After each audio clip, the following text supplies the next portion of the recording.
50%-ға ол мәселе шешіліп тұр, оны шешуге болады. Ол қылмыстық үстінде заң бұзушылықта заң бұзушылық соның үстінде тұр. Сіздер білесіздер ма? Ол ТО-ны ашқаннан бастап жыл сайын отчет тапсыру керек. Егінді шауып алды, налогын төледі, міне бидайды сатты. Міне мынша миллион қаражат таптық. Оның мына соляркаға, бензинге, техникаға, жұмыскерлерге кетті. Мынша бізде доход. Сол доходтың 5% ма қанша сіздерде устав жарғыларыңызда қалай жазылып тұр? 5%, 10%. Сосын оған қоса бидай, отход, сұлы, арпа сон беру керек. Енді оны сіздердің уставтарыңызға қарау керек. Ол білесіздер ме, мәселе неде? Мәселе халықтың мына заңдық білімі жоқ. Басынан бастап сіздер кірген кезде сол мәселемен айналысу керек едіңіз. Оны әкеліп, отчет тапсыр, общий собрание жаса. Жыл сайын ол собрание өте беру керек. Және де кезектен тыс собраниялар бол. Мысалға адам шыққысы келеді, өзінің шаруашылығын құрғысы келеді, оны шығару керек. Заң бойынша ешқандай запрет жоқ шығармауға. Түсінесіздер ме? Ол сізді, оның құқығы жоқ сізді шығармауға. Собрание келді, дауыс бердіңіздер, шештіңіздер. Мысалы, Сәрсенбаев, Диханбаев екеуі шыққысы келеді. Дауыс бердіңіздер. Я, шықсын. Жарайды, біз өзіміз істей береміз. Бұл жерде үлкен бір мәселе жатыр. Қазір сіздер шықсаңыз, олар қайтадан тіркелу болады ТО-да. Қаншама қайтқан адамдар бар, көшіп кеткен адамдар бар, шетелден асып кеткен адамдар бар. Солардың пайлары қайда? Оразда. Сол Оразда, Ол неге ол жер шетелге кетіп қалған адам, ол жерін әкімшілікке, фондқа, земельный фондқа беру керек, тапсырып кету керек. Оны бермеген. Неліктен? Өйткені общий собрание өтпеді, ол барып, жаңағы өздерінің уставной капитал бар. ТО-ның ақшасы ғой, сіздер немен кірдіңіз, жермен кірдіңіз. Ол кадастровый стоимості бар, бағасы. Соның жердің бағасы беріледі. Ол 1 миллионмен кірсе, сіздер 100 мыңмен кірсеңіздер, ода әрине 90%, сіздерде 10%. Сонымен ол күші басым болып тұр да, ол директор болып отыр. Түсінесіздер ма? Оның бәрі заң бойынша жасалу керек. Оның бәрін прокуратура тексеру керек. Прокуратура неге тексермейді? Сот, мысалы үшін, оған айтты, жаңағы собраниеді өткізді, жиынды өткізді. Ол өткіздім, деді, өтірік бәрін қол қой жасап берді. Заңсыз. Өз жерде бұл заң бұзып тұр. Сондықтан бұл жерде қылмыстық іс ашылады, оны тергеп, өзінің бағасын берсін. Күлі қағазы жасырып отыр. Анау бір жерді алып атқанда айтады, бұның жердің көк қағазы болу керек дейді мынандай. Соны жоқ дейді, сонан бізді земельныйдан тауып алдық. Сонда анау, онда да бар ғой бір данасы қайткенмен.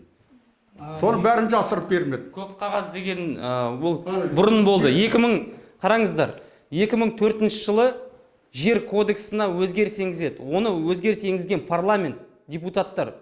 Сонда депутаттар не істейді? Жерлеріңіз өздеріңізде болды, көк қағаз болды, үйдің қағазындай. Право на условные земельные доли. Сізде право ғана. Ол жерлер үкіметтің жері. Қазір халықтың жері. Қазір жаңа конституция бойынша. Түсінесіз ба? Сол кезде сіздің праваңыз бар, сол мына участокты игеруге, оруға, шабуға, мал жаюға. Ол правалар кетті 2004-тен кейін, жер кодексінен кейін. Содан депутаттар не істейді? Депутаттар айтады, бұл халық пайщиктер. Біреудің ТО-сына кіру керек, немесе өз ТО-сын құру керек, немесе кооператив құру керек, немесе АО-ға кіру керек дейді, акционер болу керек. Сіздер ТО-ға кіріп кеттіңіздер де болды. Ол көк қағаз күші жоқ, ол көк қағаздың. Қазір ол жай қағаз бұрын СИК РНН деген болды ғой. Сол сияқты болып қалды, ол қазір чемоданда жатыр. Енді сіздер қағаздарыңыз ол ТО-да, ТО-ның өзінің документ оборот жүріп атады.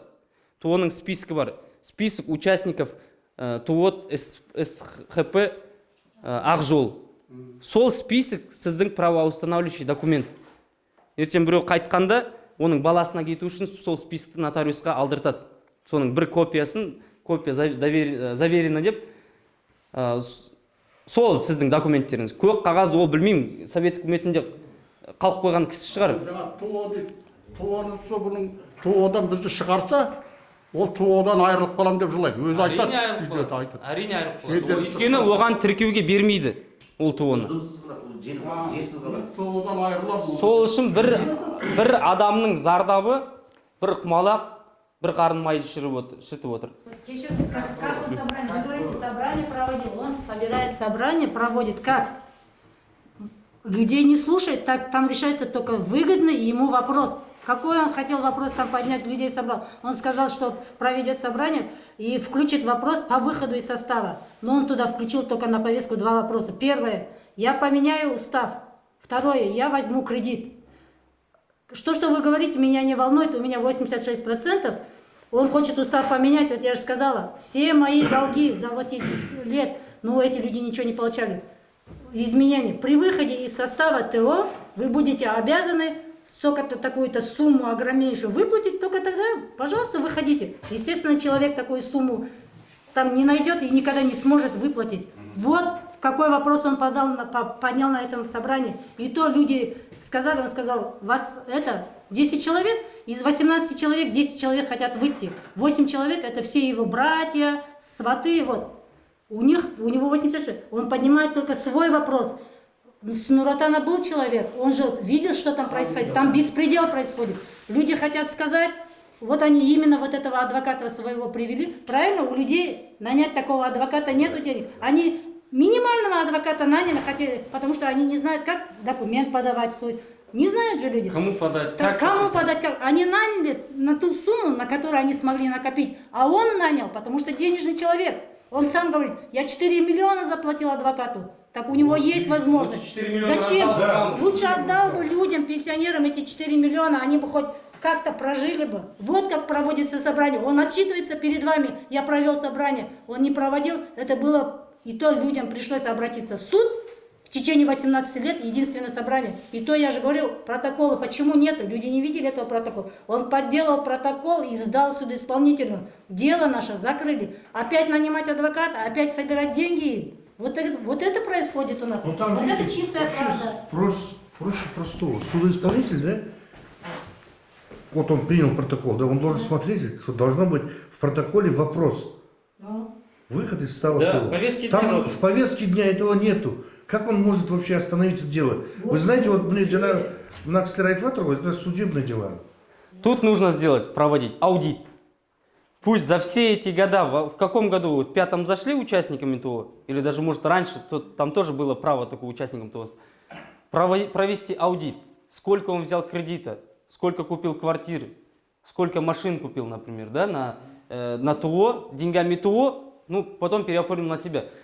Так чистым из воды его выпускать нельзя. Сіздер қазір дұрыс істемей тұрсыздар. Мен шықсам болды, жерім болса болды. Ескі техниканы тапсырып, оның орнына басқаны алды ма, ол оныкі емес, ол сіздердікі.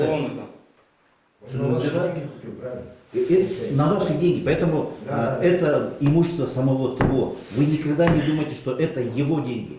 Никогда не думайте, что это его техника, это ваша техника. И вы должны ее отстоять. Я сейчас говорю о том, что вы должны перерасчет сделать ваших паев, в которые вы вошли. Их не 100 тенге, она не может быть дешевле булки хлеба, понимаете? Ну сколько, 16 гектаров дешевле одной булки? Ну, где такое видно? Понимаете? Земля. Ее должны оценить, и вы должны опять-таки уже переоцененными зайти в этом товариществе, то есть переоценку сделать, и ваши доли тогда будет уже больше. Не 14%, у вас будет больше 90%, у него 10% будет. Понимаете? И тогда вот это все имущество, оно ваше автоматически. И тогда вы будете уже ему говорить, так, сен он ақпайсың, біз қазір дауыс береміз да, сені қуып жібереміз. Бітті, өзіңіз директорыңыз қойыңыздар.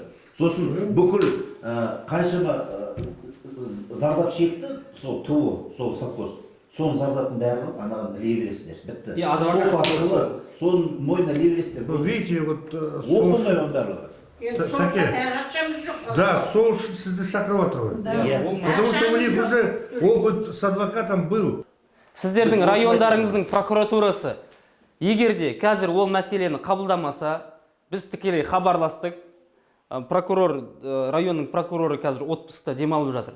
Заңы процесстарда.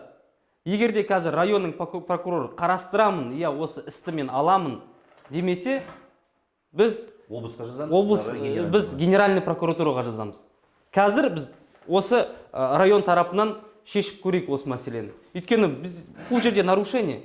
сіз тікелей шығып тұрсыз деп ойлаңыздар. Бүкіл органдар әрқайсысы өзінің жұмысын істеу керек.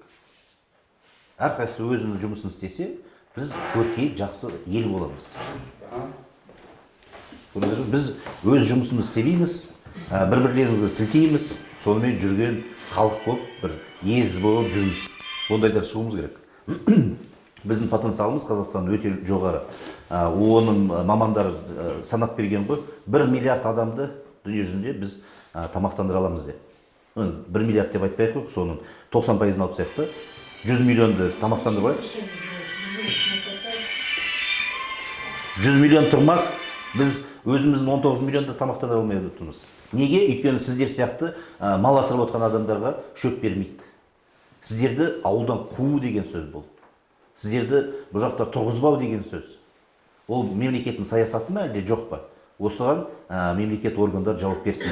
Оған прокуратура жауап берсін. Егер олар анау сылтауды айтатын болса, мораторий тағы да басқа дейтін болса, ендеше олардың анау үстіден бастап ауылдан бәрін бүкіл халықты қуып жіберу керек. Тек қана жаңағы 5-6 адам қалдыру керек. Бұл деген саясаты деп түсінеміз.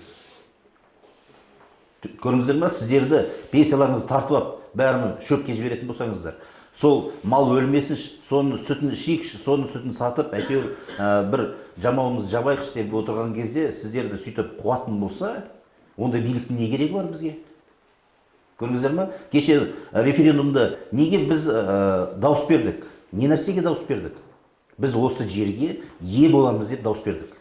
Біріншіден. Сондықтан бұл кісілер бәрі дұрыстап ойлансын. Прокуратура мен отпускыдан анау-мынау деген әңгімені бәрін тоқтатсын. Сіздер оған жан ашып, осындай машинасы болмады, техникасы болмады, анау-мынау деген әңгімелер тоқтатыңыздар. Оны положениесі осындай екен, мынандай екен деп керек жоқ. Ешкімді түсініп жатқан жоқ. Заң бар ма? Заң жұмыс істесін. Заңда жазылып тұр ғой. Әр имущественный вклад должен быть оценен в денежном эквиваленте. Давайте оценим. Есть же 1000 гектаров, имеет свою стоимость. Давайте оценим. Давайте требовать. Он нарушает законы. Давайте его привлекать к уголовной ответственности. Пусть сядет. Пусть посмотрит, что такое решетка. Пусть посмотрит, что такое нарушение закона. Он что думает, народ перепрыгнет? Он думает, закон перепрыгнет? Ничего подобного. Этого не будет. Понимаете? Не может Акимат справиться. Ну давайте скажем, хорошо, Акимат, давайте босатыңыздар. Вот у недоверия у нас уже есть понятие. 30% поднимается народ, и уже можно Акима снимать. Это только его слова, не мои. Не я это придумал. Біз не үшін келдік? Сіздер жерлеріңізді алмай жатсыздар, бізді шақырдыңыздар. Біз сіздердің жерлеріңізді алып беруге көмектесу үшін келіп жатырмыз. Сол үшін прокурор жаңағы мораторийға қарамастан, мораторий ол мәселеге жатпайды, сізден заявление келді, ол қарау керек. Полный проверка жасау керек. Жаңағы аудит нанимать етсін, аудит жасатсын, қайтадан собрание құрсын. Мен келейін сіздерге собранияға, маған доверенность беріңіз. Сіздер бізге жаңағы соттың решениесін беріңіздер. Сосын олар жаңағы протокол болды ғой. Протоколды аударылса, действительно факт того, что он жалтырып кеткен. Соттың шешімін былай ысырып тастап, өзінікінен өткізген, онда да беріңіздер. Сол уже бірнеше основание болады бізге. Просто отчитался, я провел собрание. Обманул.